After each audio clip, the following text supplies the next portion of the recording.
This area looks calm and peaceful, but Бул аймак тынч жана бейпил көрүнөт. Бирок чындыгында биз Ирандагы согуш тилкесинин жанында турабыз. Алдыда жүк ташуучу кемелер Ормуз кысыгынын четинде токтоп турушат. Бул маанилүү деңиз жолу дүйнөдөгү мунайдын жана суюлтулган жаратылыш газынын 20% ташуу үчүн колдонулат. Азыр мунун баары токтоп калды. since the war began, Iran has put a Согуш башталгандан бери Иран Ормуз кысыгын жаап койгон. Согушка чейин күнүнө 130 кеме өтсө, азыр 5-6 гана кемеге уруксат берилип жатат. before the war.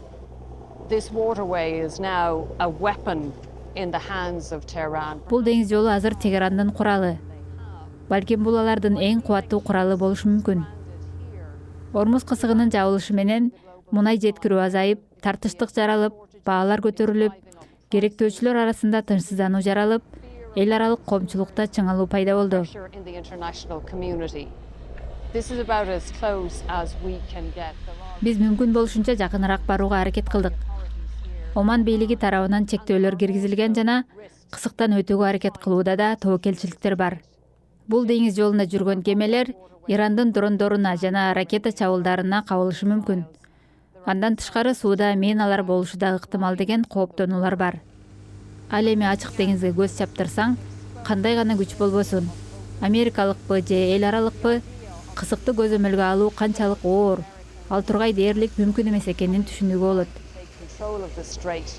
Well, you can see how difficult, if not impossible, that would be.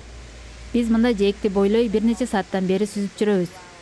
Адатта жылдын ушул маалында бул жака дельфиндерди көрүү үчүн туристтерге толгон каяктарды көрмөксүң. Бул жер популярдуу туристтик жай. Бүгүн биз көп дельфиндерди көрдүк. Бирок туристтер дээрлик жокко эсе. Plenty of dolphins, but almost no tourists. Бул кырдаал Омандагы экономикага эле эмес, бүтүндөй Перс булуңуна, ал тургай дүйнө жүзүнө да таасирин тийгизип жатат. Согуштан улам олуттуу экономикалык кыйынчылыктар жаралды.